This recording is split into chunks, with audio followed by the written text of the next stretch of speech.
host of the NFL Stock Exchange podcast. Always great to see Trevor Sikkema. You are a big Bucs fan. You're wearing the jacket. I love it.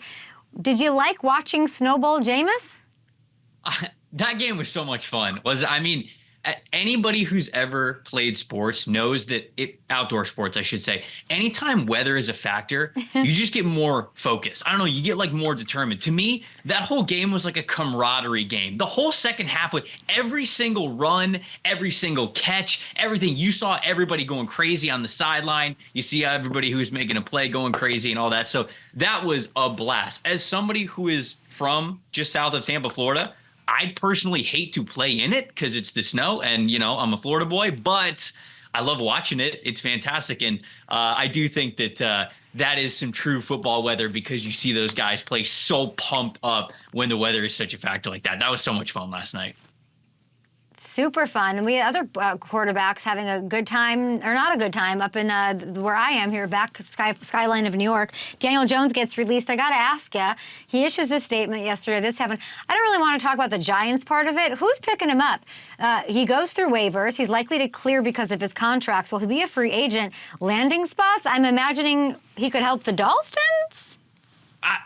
There's a lot of different. It just kind of depends what you think of Daniel Jones. Like, if you think he's purely a backup, I don't know, maybe a team like the Commanders to potentially back up the rest of the quarterback group that they have there. If any of the guys that they have there get hurt, like Niners obviously could be something too. If some team wants a starter, Dallas Cowboys would be objectively hilarious, right? If they were to pick him up and then immediately start him. I think they still play the Giants this season, so that would kind of be a funny one. The Raiders, he's probably the best QB that the Raiders would have if they wanted to pick him up, and so those are a couple options. I immediately, you're saying what kind of a quarterback is he? According to PFF and the great Trevor Sikkema, what kind of quarterback is he?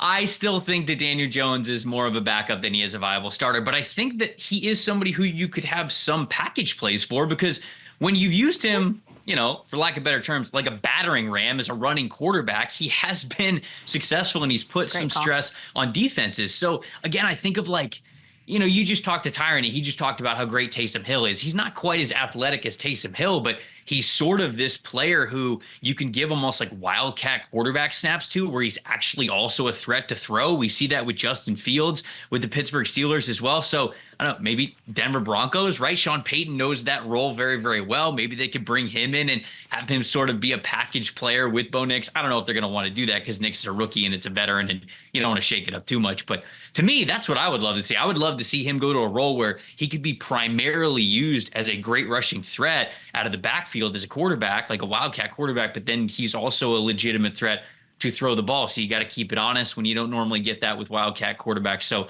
that's sort of my short-term thoughts of how I would use Daniel Jones if I was targeting him.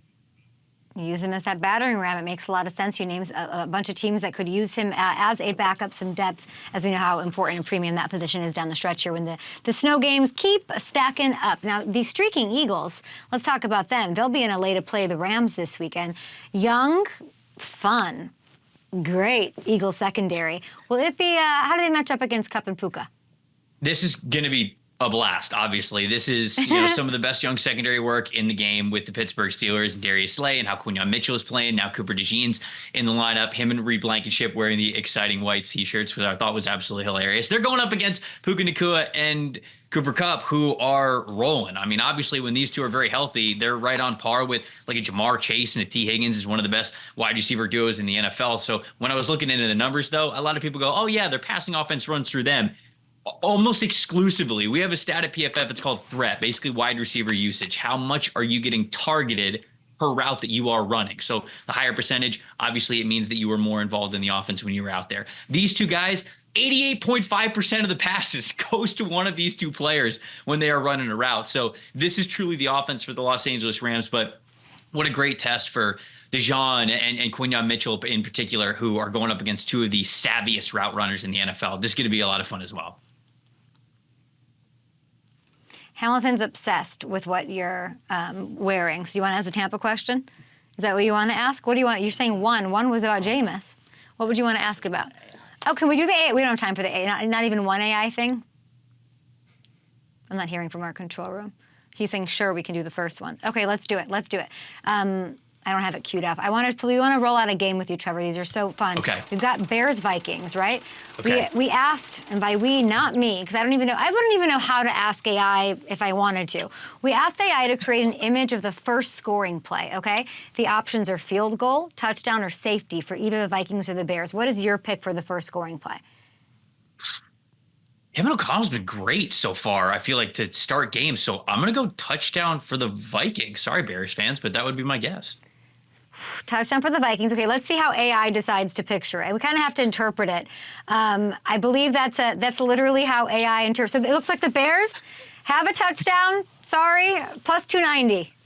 It looks like it's a bear, but he's wearing almost like a Viking coat. I don't know. I feel like I can almost like half count this one as a win. Are the Bears wearing a bear coat? I feel like that might be sacrilegious, but you're right. It is. It feels like I did get this one wrong. You're right. It looks like the Bears are scoring. So Caleb Williams is going to score the first touchdown. He's going to, continue to play well after a really good game last week. You stick to your guns. I want you to beat the machine. Man versus machine. That's what I love. Loved your jacket. I think that AI was being a little bit cheap here. I'm not going to lie.